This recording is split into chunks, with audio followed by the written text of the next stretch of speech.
여러분, 오늘 우리 함께 읽은 사도행전 3장 1절에서 10절 말씀을 가지고 예수 그리스도의 이름으로 라는 제목으로 하나님의 말씀을 듣기를 원합니다.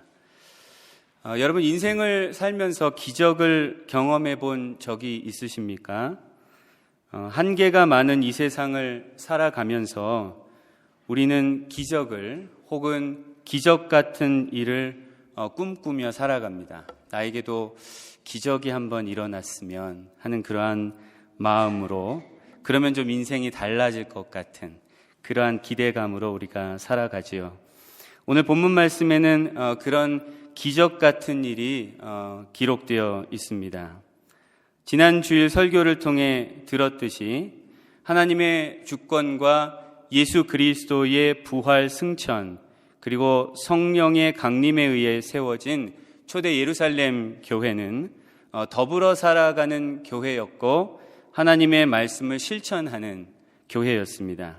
이런 예루살렘 교회를 보면서 사람들은 경외심을 가지게 되었고 사도들로 말미암아 기사와 표적들도 많이 나타났습니다.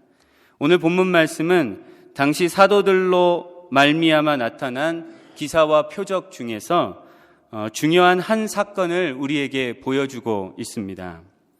사도 베드로와 사도 요한이 제9시, 즉 오늘날로 하면 오후 3시 기도 시간에 성전으로 올라가다가 미문이라고 불리던, 여기서 미자는 아름다울 미자입니다. 그래서 아름다운 문이라고 불리던 성전 문에서 사람들에게 구걸하고 있던 한 거린을 만나게 됩니다. 그는 말씀에 있는 것처럼 태어나면서부터 못 걷게 된, 즉 선천적 장애를 가지고 태어난 아주 불행한 사람이었습니다. 오늘날도 그런 사람들의 삶의 자리가 너무나 힘들고 고단하지만 특별히 고대 사회에서 육체적 장애를 가진 사람들은 구걸하는 것 외에는 그들의 생계를 연명할 수 있는 다른 방법이 없었습니다. 그 거리는 베드로와 요한이 성전으로 들어가려 함을 보고 그들에게 구걸하였습니다. 베드로와 요한은 그를 주목하며 그와 눈을 맞추고 그에게 이렇게 말하였습니다. 은과 금은 내게 없거니와 내게 있는 이것을 내게 주노니 나사렛 예수 그리스도의 이름으로 일어나 걸으라. 사도 베드로는 그에게 그렇게 명령하면서 그의 오른손을 잡아 일으켰고 그 거리는 뛰어서서 걸으며 사도들과 함께 성전으로 들어가 하나님을 찬송하였습니다. 성전에 있던 사람들은 그가 본래 성전 미문 앞에 앉아 늘 구걸하던 사람인 줄을 알아보고 그에게 일어난 일로 인하여 심히 놀라게 되었습니다. 여러분, 이렇게 태어나면서부터 못 걷게 된 사람을 온전히 치유한 이 사건은 기사, 즉 기이한 사건이라고 합니다. 우리는 보통 이런 일을 기적, 미러클이라고 부르죠. 사도들은 어떻게 이런 기사를 행할 수 있었습니까? 오늘 말씀을 보니까 그들은 나사렛 예수 그리스도의 이름으로 이러한 놀라운 기사를 행하였습니다. 6절 말씀을 여러분 다시 한번 보시면 베드로가 이르되 은과 금은 내게 없거니와 내게 있는 이것을 내게 주노니 나사렛 예수 그리스도의 이름으로 일어나 걸으라 하고 라고 기록되어 있습니다. 여러분, 당시 유대인들에게 이름은 어떤 사람의 본질을 의미하는 것이었습니다. 즉 나사렛 예수 그리스도의 이름은 하나님의 아들이시며 메시아이신 나사렛 예수라는 분의 본질을 의미합니다. 그 이름에는 온 인류의 구원자이신 예수의 권위와 능력이 담겨져 있습니다. 사도들은 자신들의 권위와 능력이 아니라 나사렛 예수 그리스도의 권위와 능력으로 그 거린을 치유할 수 있었습니다. 여러분, 이 사건은 당시 사람들에게 어떤 의미가 있는 사건이었을까요? 나사렛 예수는 십자가에서 죽었고 부활하였고 승천하여 이 땅에 더 이상 계시지 않습니다. 그런데 그 예수는 그의 증인들과 그의 교회를 통해 여전히 이 땅에 현존하고 계시고 이 땅에서 일하고 계시다는 것을 이 사건은 의미하고 있었습니다. 사도들은 나사렛 예수 그리스도의 이름으로 병자들을 치유하면서 예수 그리스도는 지금도 살아 계시고 그분께서는 우리와 함께 지금도 이 땅 가운데 일하고 계시다는 것을 증거할 수 있었습니다. 또한 누가가 기록한 사도행전을 읽은 초대교회의 모든 그리스도인들은 예수 그리스도가 이제는 더 이상 이 땅에 안 계신 것이 아니라 그분은 성령의 역사하심 가운데 우리와 함께 거하고 계시다는 것을, 그분의 권위와 능력은 여전히 우리를 통하여, 교회를 통하여 이 세상 가운데 실현되고 있다는 것을 확신할 수 있었을 것입니다. 그렇다면 우리는 어떻습니까? 우리도 이런 놀라운 일을 행할 수 있을까요? 우리 주변에서 장애로 혹은 불치병으로 고통당하고 있는 사람들에게 가서 이 사도들이 한 것처럼 나사렛 예수 그리스도의 이름으로 일어나 걸어라 하고 그들의 손을 잡고 일으킨다면 여러분, 오늘 이 본문에 나오는 기적과 같은 사건이 일어날 수 있겠습니까? 여러분, 어떻게 될 것 같습니까? 치유될 수도 있고 치유되지 않을 수도 있을 겁니다. 제가 예전에 신학교를 다닐 때 한 목사님께서, 선배 목사님이 오셔서 목회 실습이라는 과정 가운데 그런 얘기를 해주신 적이 있습니다. 여러분, 이제 신학교를 졸업하게 되면 안수를 받고 목사가 될 건데, 목사가 되면 많은 장례 예식을 치르게 될 겁니다.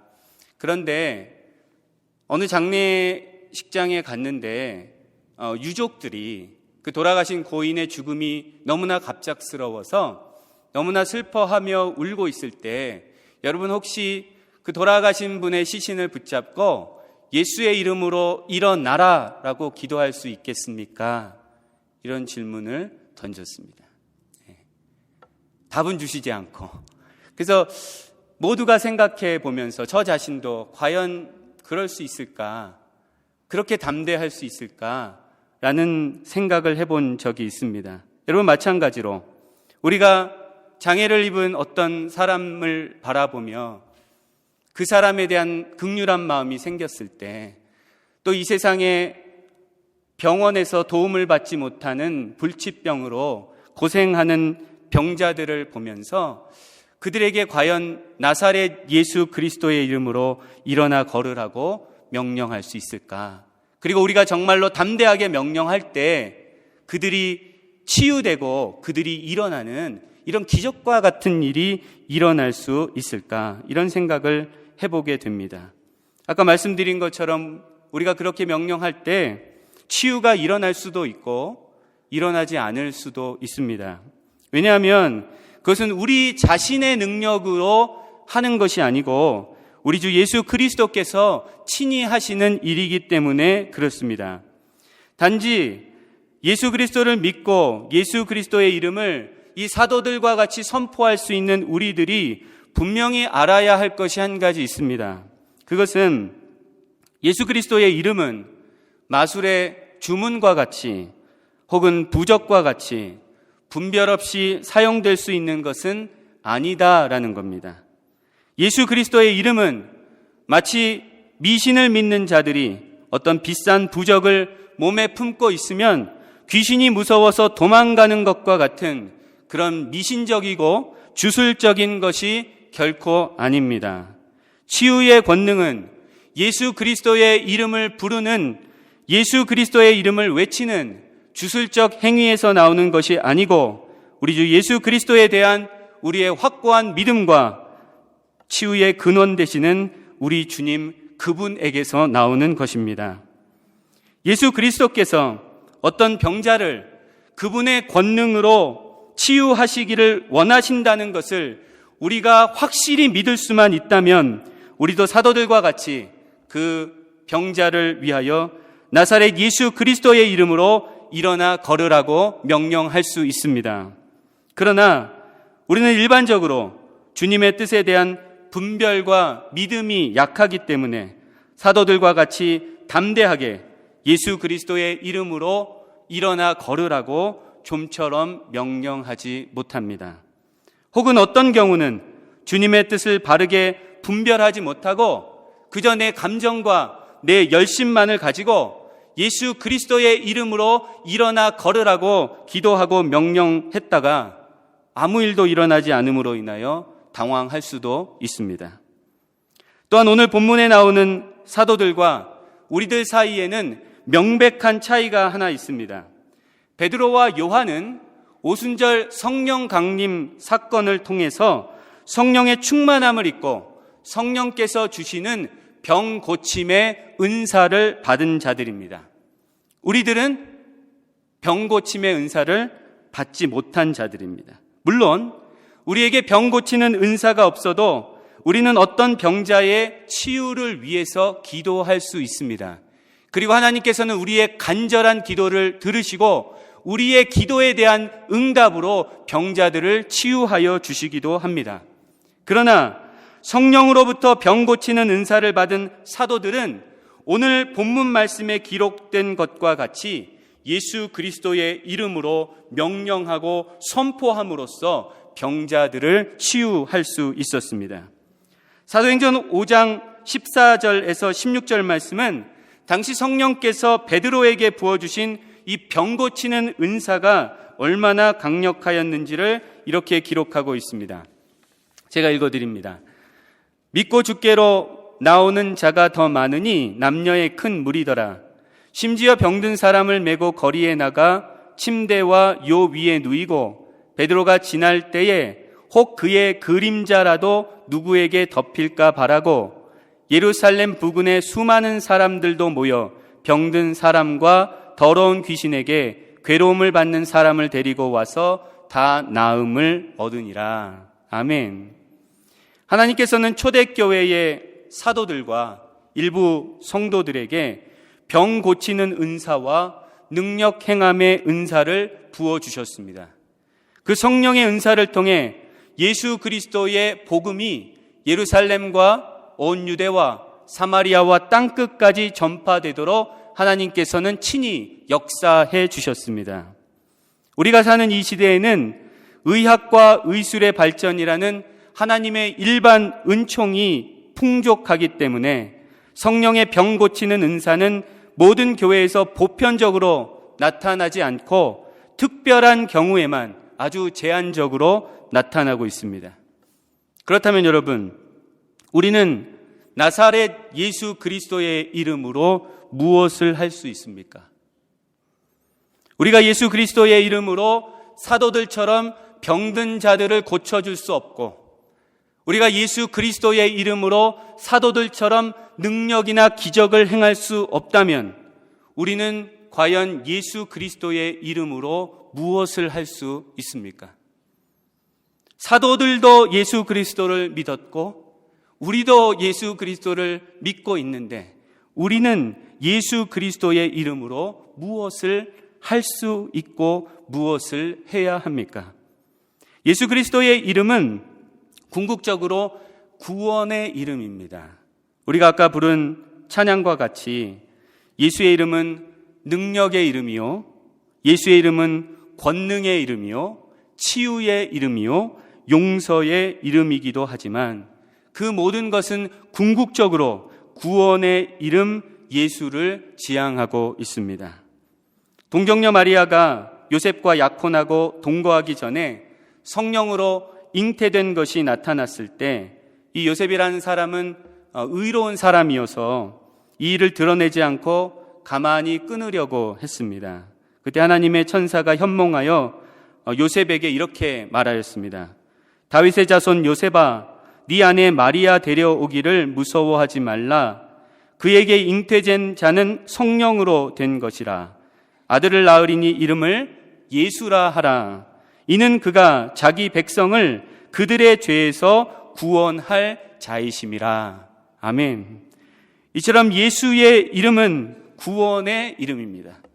예수 그리스도는 자기 백성을 자신이 창조하신 온 인류를 구원하시기 위해 이 땅에 오신 우리의 구원자이십니다. 여러분, 오늘 본문에 나오는 이 병고침의 사건은 기사, 즉 기이한 일이면서 동시에 표적입니다.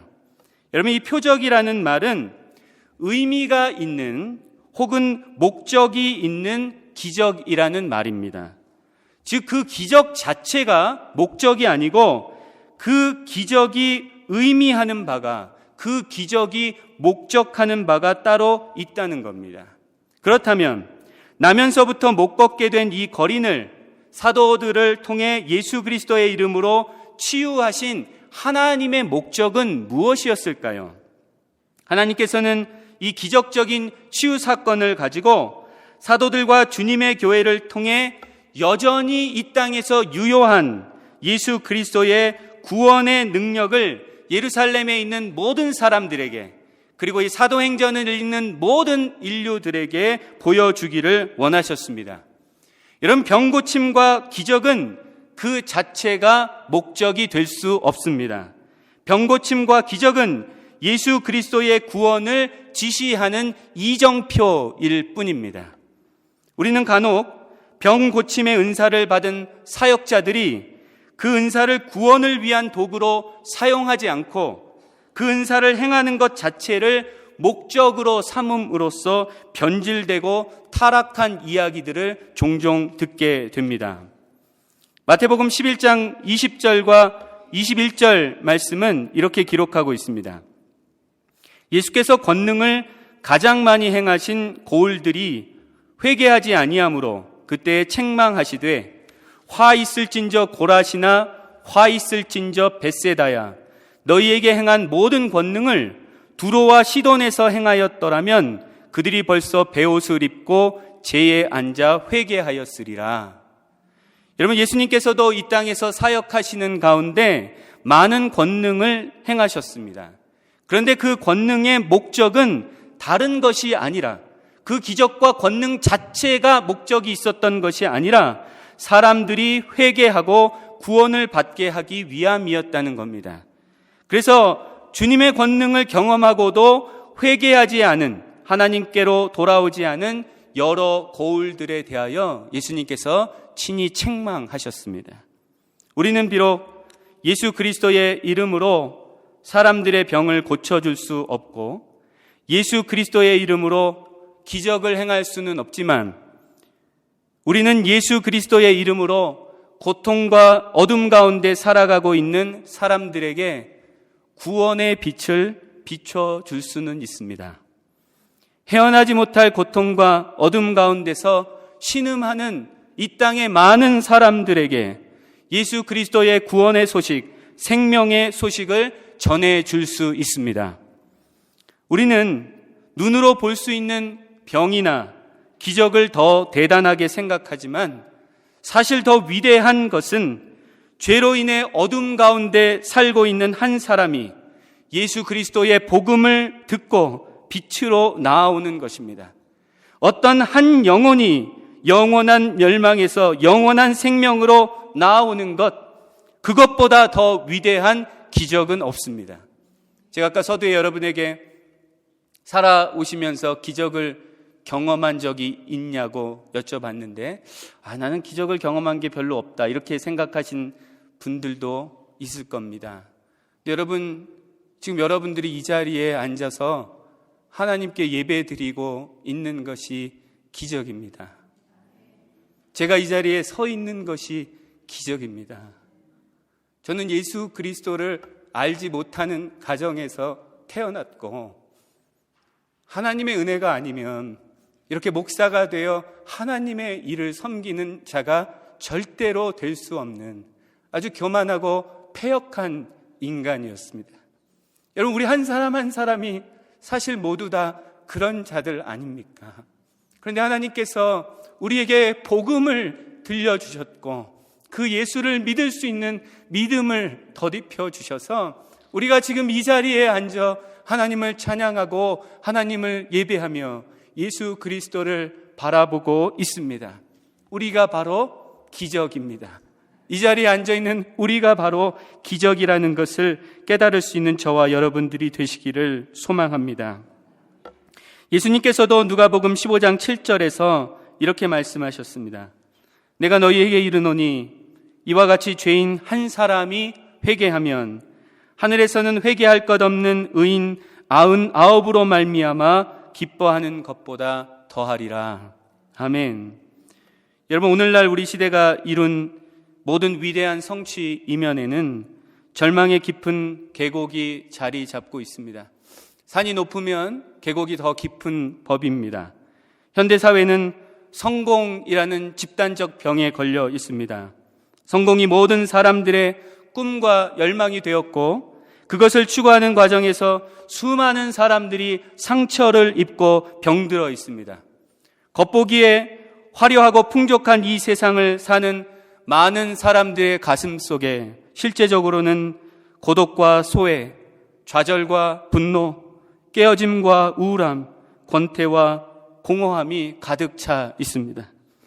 자신감 넘쳐 보이는 이 세상 사람들을 자세히 들여다보면 마치 베드로와 요한이 성전 미문 앞에서 구걸하는 거린을 주목하여 본 것처럼 이 세상의 사람들을 자세히 주님의 마음으로 들여다보면 나는 이 세상에 부적절하다라고 외치는 절망하고 상처 입은 그들의 탄식 소리를 들을 수 있습니다.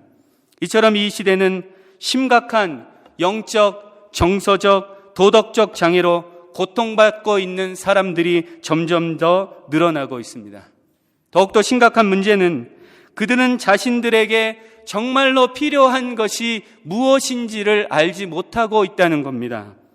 장애를 입고 태어난 거린이 하나님의 성전 문 앞에서 한 끼 양식을 위해 돈을 구걸하고 있었듯이 이 세상 사람들도 자신들에게 필요한 것은 결국 돈이라고 생각하며 돈을 갈구하며 돈을 찾아 살아가고 있습니다.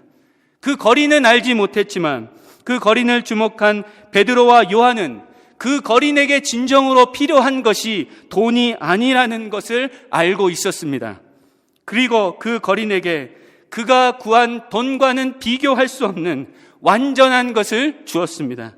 나사렛 예수 그리스도의 이름으로 구원과 생명을 그에게 나누어 주었습니다. 우리도 사도들과 같이 무지하여 돈이 구원인 줄 알고 살아가는 세상 사람들에게 돈과 비교할 수 없는 완전한 것을 나누어 줄 수 있습니다. 우리도 나사렛 예수 그리스도의 이름으로 그들에게 참 구원과 생명의 빛을 비춰줄 수 있습니다.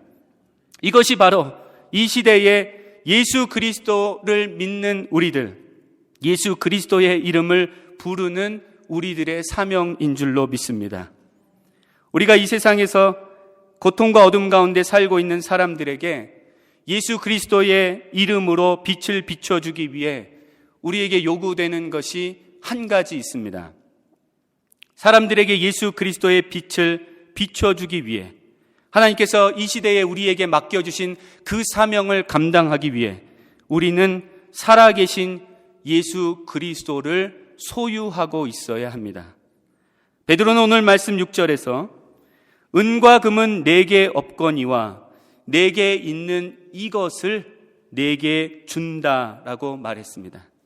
베드로는 거린이 요구하는 돈을 소유하고 있지는 못했지만 그는 예수 그리스도를 소유하고 있었고 그분의 구원과 생명을 그 거린에게 나눠줄 수 있었습니다. 베드로가 예수 그리스도를 소유하고 있었다라는 의미는 무엇입니까? 그것은 역설적으로 베드로가 예수 그리스도의 소유가 되었다라는 말입니다. 하나님의 아들 예수 그리스도는 우리가 소유할 수 있는 분이 아닙니다. 그러나 우리가 그분의 소유가 될 때 그분께서는 우리 안에 오셔서 우리와 함께 거하시며 기꺼이 우리의 소유가 되어 주십니다. 예수 그리스도의 소유가 될 때, 그분의 소유가 되어 그분의 통치를 받으며 살아가게 될 때 우리는 새로운 피조물로서 고통과 어둠 속에 살고 있는 사람들에게 예수 그리스도의 이름으로 구원의 빛을 비춰줄 수 있습니다. 여러분은 그 예수 그리스도를 소유하고 있습니까? 아니, 그 예수 그리스도의 소유가 되어 살아가고 있습니까? 혹시 이 세상의 물질을, 성공을, 명예를 소유하려 하며 오히려 그것들의 소유가 되어 살아가고 있지는 않습니까? 우리와 함께 계시는 예수 그리스도는 이 세상의 물질보다, 이 세상의 성공과 명예보다, 아니 이 세상의 그 어떤 것보다 소중하고 귀하신 분이십니다. 이 고백이 우리의 입술의 고백이 아니라 우리의 심령의 중심의 고백이 되기를 소망합니다. 주님, 나에게는 돈보다도, 주님, 나에게는 성공보다도, 주님, 나에게는 명예보다도 우리 주님이 귀합니다. 그 모든 것을 다 잃은다 할지라도 저는 주님을 잃을 수가 없고, 주님만 나와 함께 하고 계시면 저는 그 모든 것들이 없어도 기뻐하며 감사하며 즐거워하며 살아갈 수 있습니다라는 고백을 드릴 수 있는 저와 여러분들이 되기를 소망합니다. 우리는 비록 물질이 없고 능력이 없고 별로 잘난 것도 없지만 우리는 가장 귀하신 그분, 만왕의 왕, 만유의 주, 우리 주 예수 그리스도를 우리 안에 품고 있는 자들입니다. 그래서 우리는 할 수 있습니다. 우리는 예수 그리스도의 이름으로 세상에 나아가 고통당하는 자들에게 찾아가서 그분을 전하고 그분의 구원과 생명과 사랑을 나누어 줄 수 있습니다. 그들이 알지 못하지만 사실 그들에게 가장 필요한 그것, 예수 그리스도를 우리도 나누어 줄 수 있습니다. 예수 그리스도의 소유가 되어 이 땅에 고통당하는 자들에게 예수 그리스도의 빛을 비추며 예수 그리스도의 생명과 사랑을 나누어 줄 수 있는 저와 여러분들이 되시기를 주님의 이름으로 간절히 축원합니다.